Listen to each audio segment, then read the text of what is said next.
opened her eyes, feeling a wave of dizziness wash over her. As she tried to move, she realized her hands were tightly bound with a rope. Panic surged through her as memories of her wedding day flooded back. She was still in her wedding gown. She reminisced she was sitting in the bridal room and constantly calling him, but his phone was switched off. And then someone placed a cloth on her face and everything blacked out. She desperately tried to free her hands from the rope, but instead it mercilessly scraped her wrists. Suddenly she heard a voice. "You're awake," a familiar figure emerged into view. "𝐘𝐮," she said desperately through teary eyes. "Someone has kidnapped me. Please help me get out of here." She didn't notice the cruel smile on his face. "Keep patience. You just need to sign these papers and I will set you free." He crouched to her and forwarded the papers. One frowned upon seeing them. "What papers are these? You must be kidding me, 𝐘𝐮. Today is my wedding. Yohan is waiting for me there. Mom and Dad would be worried." 𝐘𝐻's expression strained. He locked his cold gaze on her and slid out his gun. Wine's eyes widened seeing it. "Do you love Yohan?" he asked coldly. Wine bit her lips. "Why do you have the gun with you? Did you kidnap me?" she asked in a hoarse voice. "Answer my question." His dark voice made her shiver. She shook her head in denial. "It's an arranged marriage, as you know. I don't feel anything for him yet. You don't have to feel anything in the future as well." He placed the file on her lap and got up and freed her hands from the rope. He stroked her wrist gently as if she was a fragile and delicate doll. "Sign these papers." "What are these?" "Our marriage papers. I have signed them already." He gave her a pen. She stared at him with wide eyes. "Do you know what are you doing? We are friends here." She tried her best to sound determined, but her voice failed her at the moment. "Don't you know my feelings? I love you and I have confessed to you." Wine swallowed hard. "No, you don't. You haven't confessed anything," she said, looking away, and got up, but he held her by the arm. "Don't lie, Wine. I know you heard it, but you pretend not to." He muttered through gritted teeth. "Sign these papers fast." He raised his voice, making her flinch. "Please let me go." He let out a sigh, stepping back, and fixed his gun on her. "Fine, I have my own ways. I'm telling you last time, sign them. I don't want to be harsh on you." She stared at him with disbelief and fear. He was the person she had once found comfort with, but now he sent chills of fear down her spine. "You have gone crazy. I won't marry you. Send me back. They are waiting for me." She mustered up her courage and yelled at him. "You want to marry that bastard? Do you love him?" he asked angrily. "Yes, I love him, so what?" Being an impulsive girl, Wine didn't realize what she said until she saw 𝐘𝐮's dark star. He grabbed her jaw harshly. "You have tested my patience enough. You won't marry me. I won't show any mercy." He pushed her, making her stumble on the chair. He pointed the gun at Wine, and a loud shot echoed along with her scream. The bullet passed close to her ear but didn't touch her. "Will you still not marry me?" "I'm ready. I will marry you," she cried, placing her hands on her ears and sat on the ground. A crooked smile appeared on 𝐘𝐻's face. He slid back the gun and handed her the pen and the file. Wine signed with trembling hands while her tears dropped on the papers. 𝐘𝐻 crouched down to her and kept aside the file after glancing at her signature. He lifted his hand and brought it closer to her face, but Wine flinched, crawling back. "Why are you scared?" He wiped her tears and cupped her face while Wine stared at him with horrified expressions. You are not 𝐘𝐻," she mumbled between sobs in a timid tone. He wasn't the 𝐘𝐻 she knew, even though he was cold, but he was the most softest person towards her. He didn't even talk to her in a slightly raised voice. Here he almost shot her. This side of him was unacceptable for her. It scared her to the core.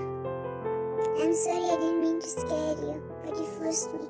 His voice was as gentle as the soft caress of a feather against the skin. Wine gasped as in a blink of an eye he lifted her in his arms. "Leave me," she wiggled in his grip.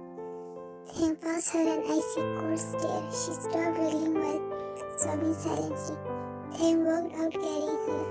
Wine realized she was in the basement of his house. He made his way to his bedroom and gently placed her on the bed. Wine swiftly scooted away from him. "Go and change." He passed her a pair of clothes. She stared at them. "What are you waiting for? Should I do it myself?"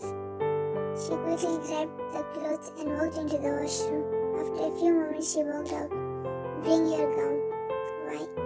Then stepped closer to her and leaned towards her. I don't want to see that dress anywhere near you. You wore it for someone else and I can't stand it. You're just mine. He grabbed her by the elbow and pulled her even closer. I told you not to marry Johan. He's a playboy, but you refuse to believe me just because you trust your dad's choice. Wine closed her eyes tightly, feeling his hot breath fanning her face. She was visibly trembling in his grip. He's my dad, why wouldn't I trust him? He was right when he wanted me to stay away from you. She spoke between hiccups. Really, do you regret being friends with me? His eyes darkened. He tightened his grip around her elbow. Why are you so scared of me? I'm the same person with whom you have been for so long.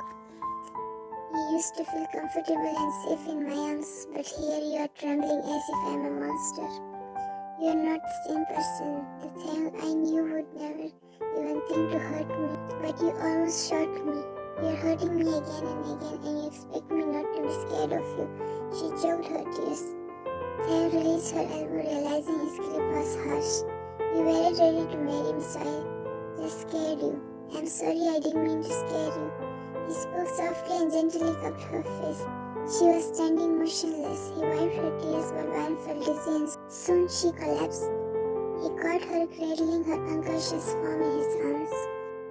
Time skipped. Vine opened her eyes and stared at the ceiling. The memories of a few hours ago flooded back. She swiftly sat and looked around for him with a horrified gaze, but he was nowhere. She glanced at the wall clock and realized it was midnight, and she had been unconscious for a long time.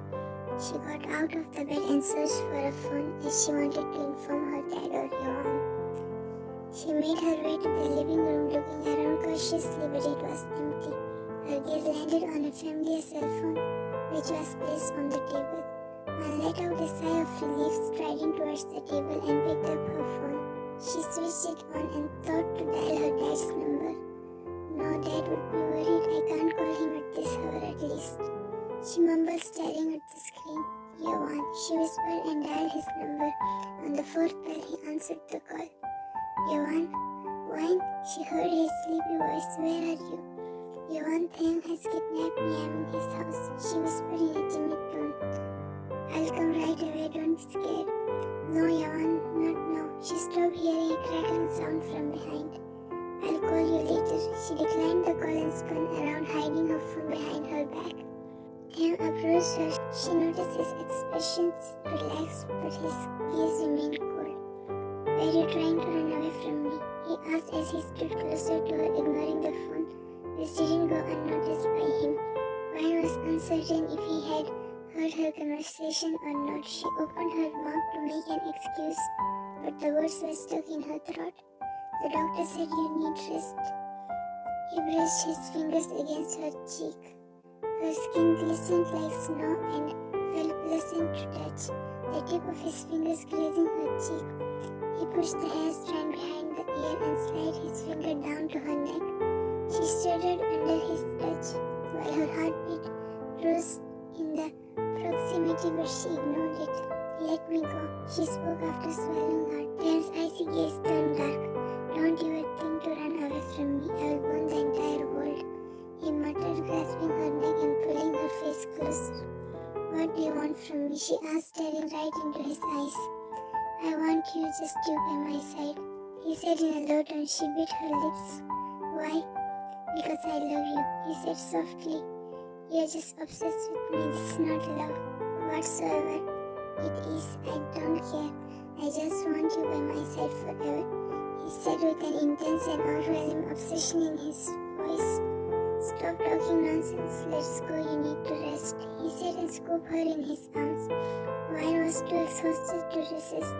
She leaned on his shoulder and closed her eyes, inhaling his cologne.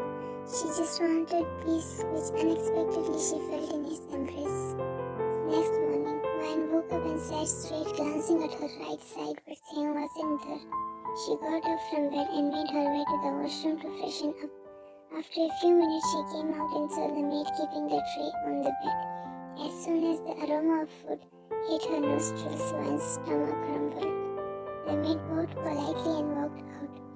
When sat and began eating, she realized every dish was her favorite. She pursed her lips while Them entered the room. Wine didn't spare a glance at him. He went closer and stood by the bed. Good morning. He patted her head. Wine swallowed hard. His gentle voice and the gesture of patting her head reminded her of the days when she would stay over at his place. She shook her head and resumed eating without answering him. Are you mad at me? He sat across her and spoke after a few moments. Then what do you expect me to do after what you have done? She said after swallowing the last bite. Then stared at her with fondness. For a while she couldn't believe he was the person who kidnapped her and forced her to marry him. He was her old thing, but then she remembered how cruelly he almost shot her. I never said sorry to anyone in my life as much as I said to you. Once again, I'm sorry. I just didn't want to lose you at any cost. I'll make it up to you, I promise. He said, holding her hand. She tried to pull out her hand, but his grip was firm. What you have done is wrong. You kidnapped me and forced me to marry you. Your sorry won't fix anything. Can you imagine what my parents would have been through? What the people in the wedding hall would be saying? Tears welled up in her eyes. She pulled out her hand from his grip and picked up the tray. And walked out of the room and made her way to the kitchen, leaving him. She placed the dishes in the sink and let out a long breath. As she was about to wash the dishes, she heard a commotion outside and quickly made her way out where Them was standing in front of her dad and Johan, who was in that card's grip. Dad, her voice was filled with longing. Wine, she was about to walk to them, but Them held her by her arm. Let go of me. His grip tightened while his sharp gaze was fixed on Johan and Mr. Jung, piercing through them. Let go of my daughter, Kim. I won't spare you, believe me, he growled furiously, then smiled, shaking his head. You can do nothing to me, Jung. Leave my fiancé, Them. I'll sue you for kidnapping her. Them raised his brows, pulling Wine closer. I guess Wine didn't mention that I married her as well, other than kidnapping her. You can do nothing to me, our marriage is registered.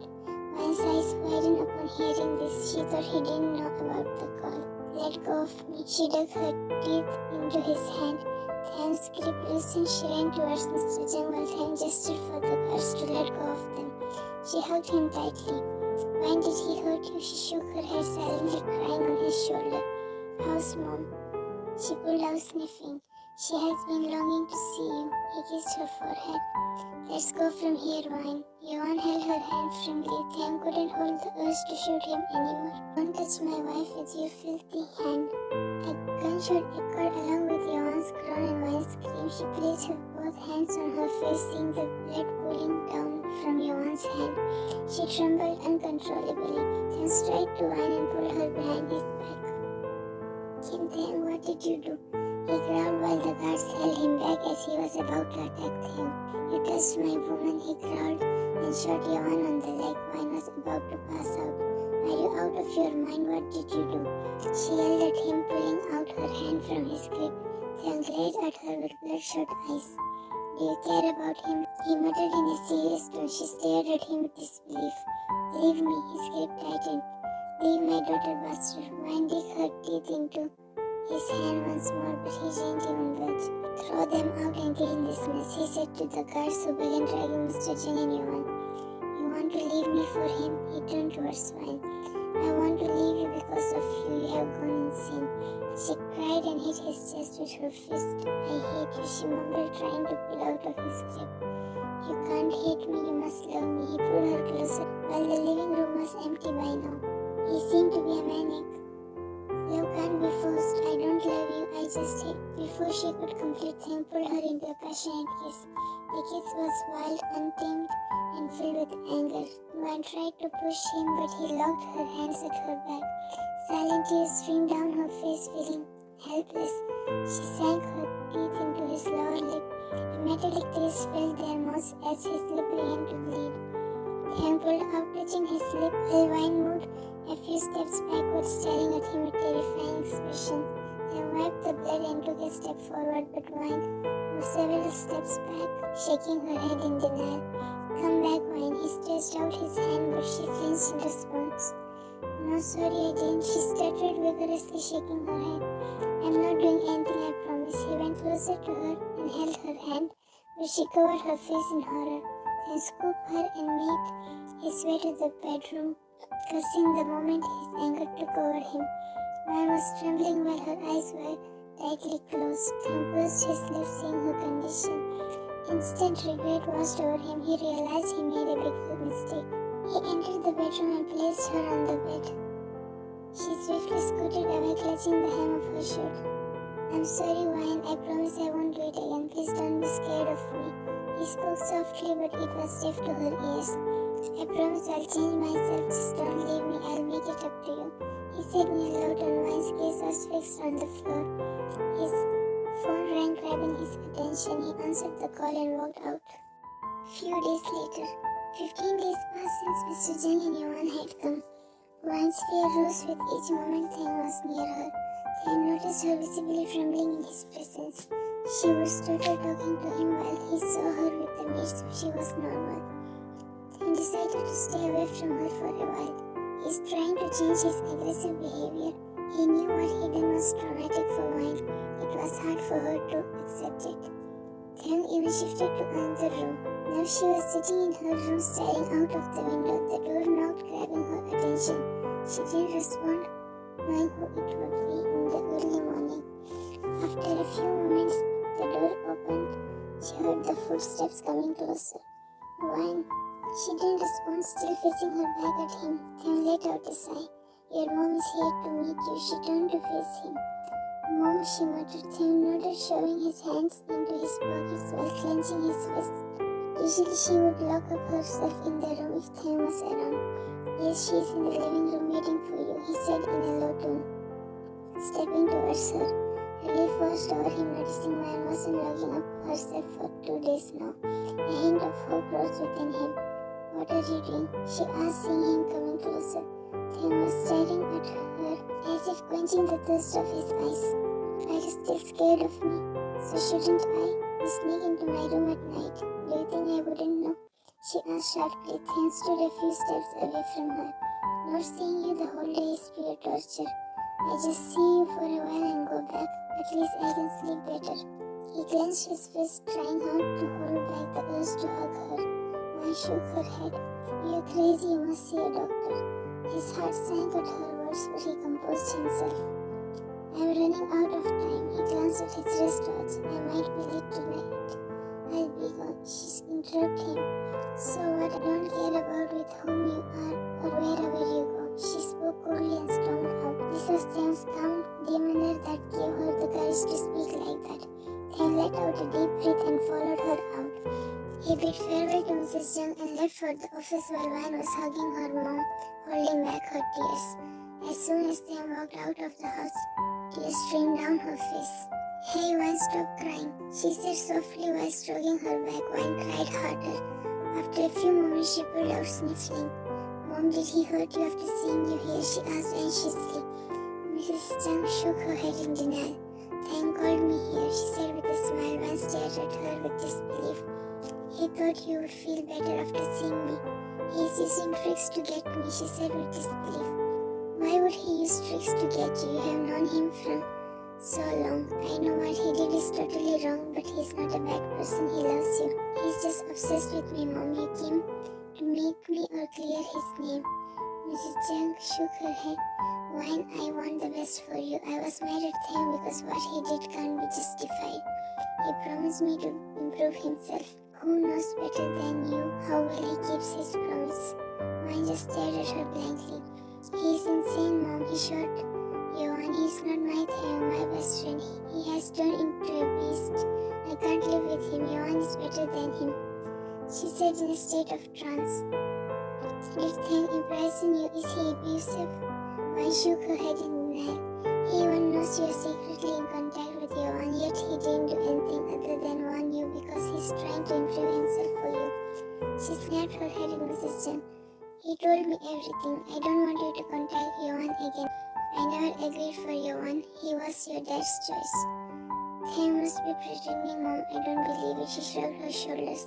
Thang is scared you'll leave him. Don't you know about his fear, his trauma?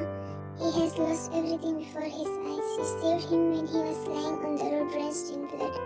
You gave him life and hope. He got attached to you despite the fact your father never liked him and insulted him in every way possible. Yet he didn't leave your side. Mine bit her lips. Still he had no right to kidnap me and shoot Yawan. Of course he didn't. He did wrong and nothing can make it right. I don't want to live with him. I want to divorce him. She held Mrs. Zhang's hand. I don't want you to lose them. Don't be impulsive like your dad. Secretary Charlotte is still pressing him. He could have chosen her since she's a nice girl. Think about it thoroughly. While Frown staring at Mrs. Zhang, her mind was muddled. At night, the whole day was well muddled up, having a war in her heart and mind. It was past 12 a.m. She was tossing and turning on the bed. The tire screeching grabbed her attention. She sat with Frown. Wasn't Pam home yet? What took him so long? She thought, but soon shrugged her thoughts. That's none of my business.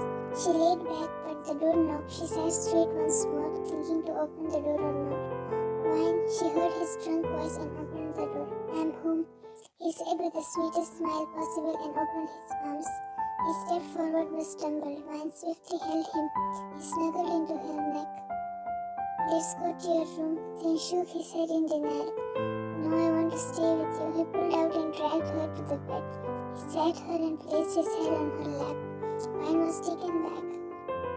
Help me sleep peacefully, he muttered, closing his eyes and held her hand. Wine's heart skipped a beat. She gently trailed her fingers in his hair. Wine, I really love you. Please don't leave me. I'll not scare you anymore, I promise. I don't have anyone in this world other than you. She heard him whisper with closed eyes. Tears welled up in her eyes. You ruined everything, Them. I miss my old days with him. She moved her face closer to his. A lone tear dropped on Them's face. He half opened his eyes. Are you crying? Who made you cry? He said in a low tone. I can't see your tears. Please don't cry. He almost whispered, wiping her tears. Wine sniffed, moving back. Wine, will you leave me as well?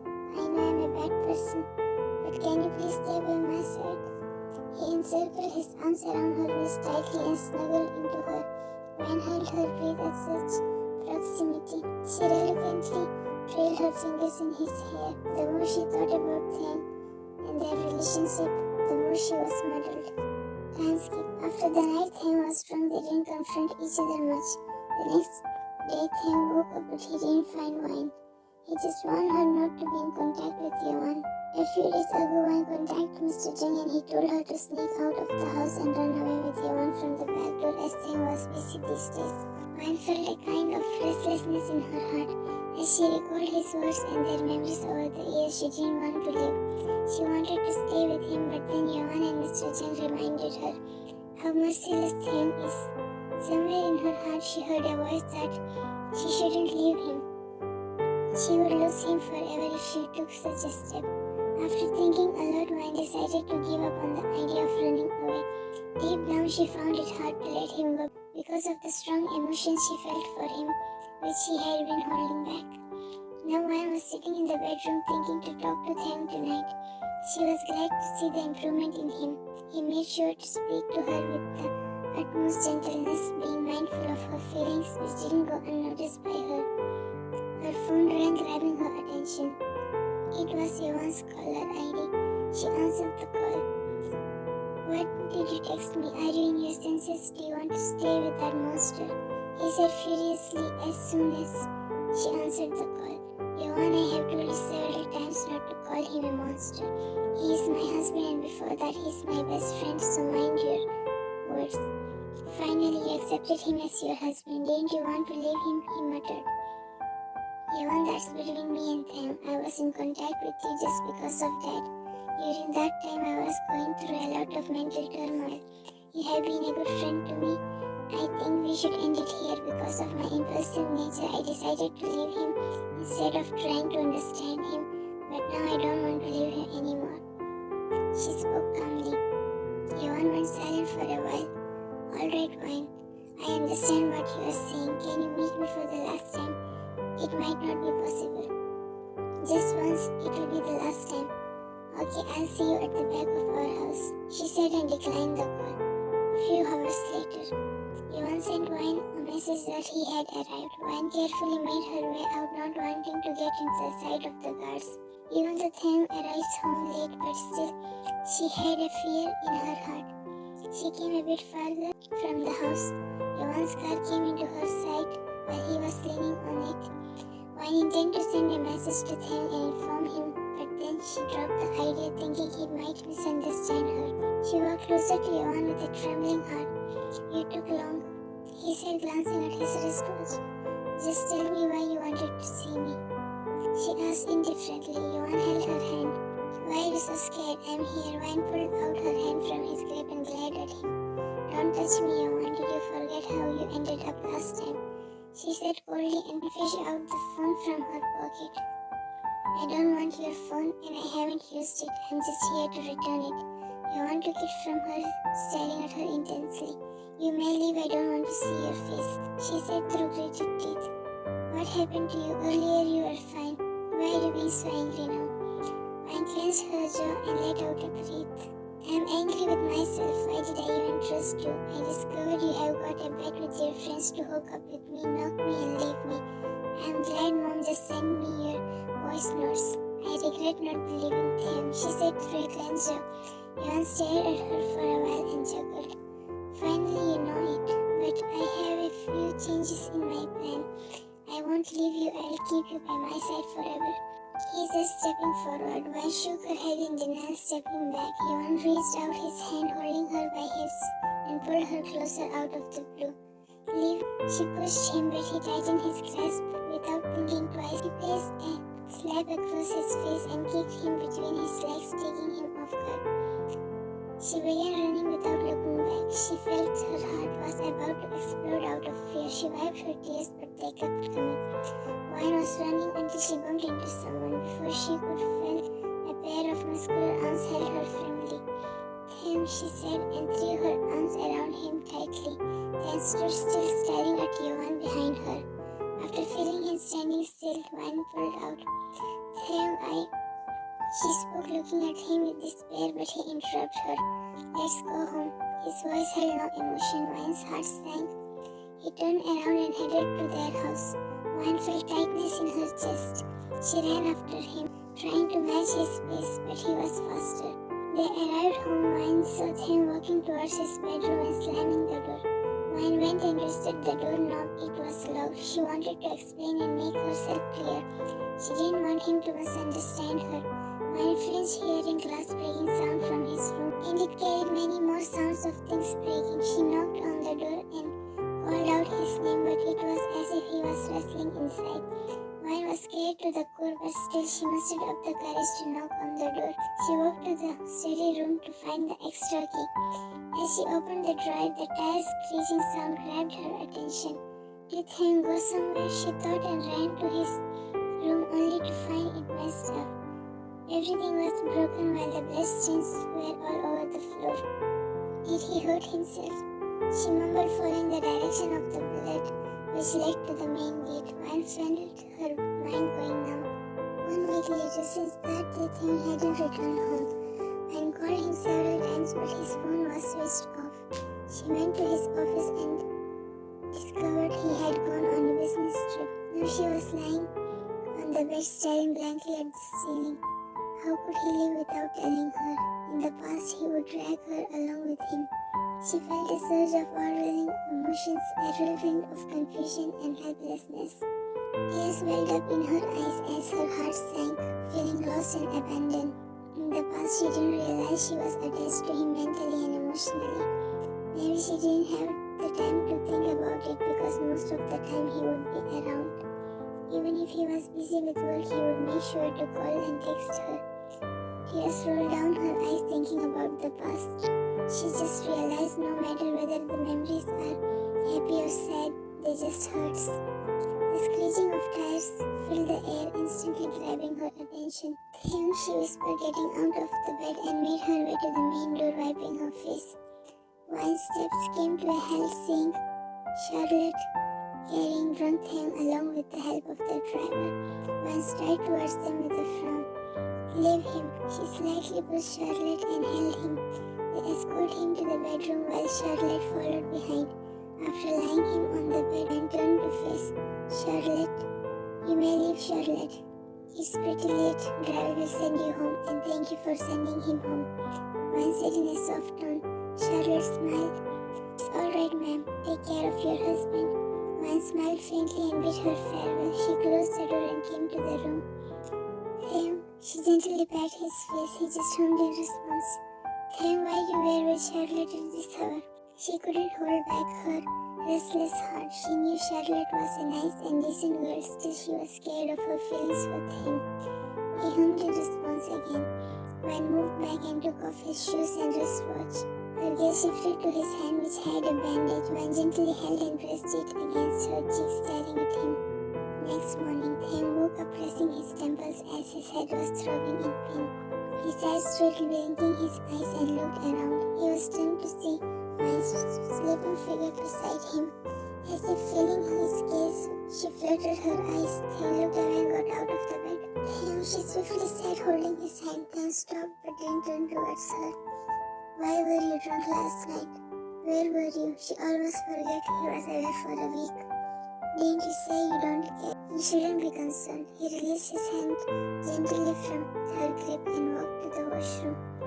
"Thames," she called him out, but he slammed the door in response.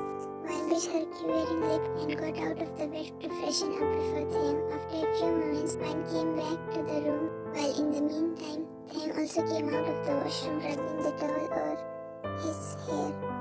"I want to talk to you." He stared at her. Van bit her lips and spoke. "Why did Charlotte send you home last night?" He looked at her with raised brows. She really did mind, nodded, moving closer to him. "I don't know, maybe I was quite drunk. She just helped me," he said with a frown. "Why were you with her? You went away without informing and listening to my explanation." She spoke through teary eyes and held his hands. "I wasn't with her. I treat my staff to a meal due to our successful project." He pulled out his hands and picked up the phone. "Thames, I met your one just to give back his phone," she said in a hoarse voice. Thames clenched his fist. "I know your mom told me." "Then why did you leave me? Why didn't you let me explain anything?" She hugged him from behind, pressing her face into his back.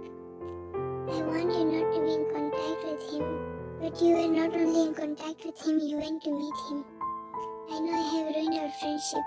You don't want to stay with me. I won't force you to stay with me. You can leave." He moved away, her hands slipping out of her grip. He was about to walk away, but Van brought his way. "What do you think of yourself?" She grabbed his collar. "Whenever you want to keep me, you'll keep me. When you get bored of me, you'll leave me." She hit him on the chest with her fist while crying. "I'm just a puppet to you," she muttered, still hitting him, then held her hands and hugged her close to his chest. "Stop crying. I can't see your tears."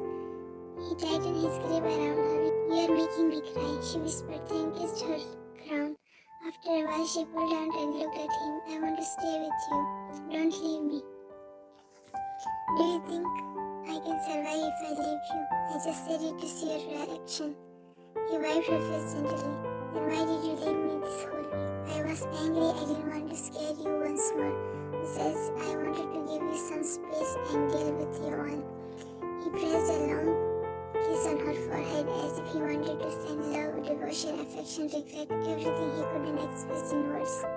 "I want to start over with the blessing of my parents." She buried her face into his chest. "Your father doesn't like me because he thinks you have snatched his daughter. I don't care if he likes you or not. Mom is enough for us if Dad doesn't want to accept you." She rested her chin on his chest and tilted her hand upward to look at him. "Dad still went to see your one in the hospital. He's not getting discharged for 20 more days," she said coldly. "He deserves it." "Indeed. I don't know what got into Dad's mind to fix my marriage with him. It's pointless to think about it now. You were meant to be mine." He stroked her cheek softly and smiled, leaning forward and pecking his lips.